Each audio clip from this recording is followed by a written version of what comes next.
we say AI is going to get our jobs, right? Which is not true. It's the people with the AI skills will get your jobs. But of course, there's definitely the element of AI automating certain things, and where it used to be like, let's say, 10 analysts now need 10 doing be able to.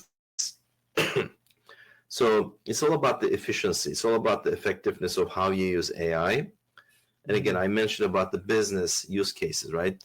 Remember, one of you asked me about an author, like a book. Here's one I can definitely recommend from a business perspective. I strongly recommend any of the books. There's this author called, and it's one of my big favorite times, Peter Drucker. He's a well-known educator, author, covering different business issues. And yeah, any book from him, like the best, whatever, right, would be okay. You should have that in your bookshelf.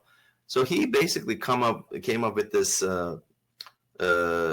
how we look at business. There are four things he mentioned, right? One is basically the business purpose.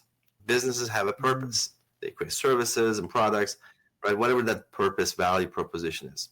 The second is about the workforce. We want to make sure they're efficient, they're productive, right?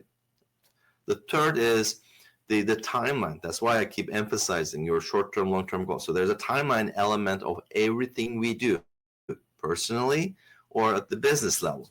And then the fourth is what we call the PESTEL factors: the political, economical, social, technological, environmental, and legal. And we see some of those today with the geopolitical situation, on the technology side with the AI, right?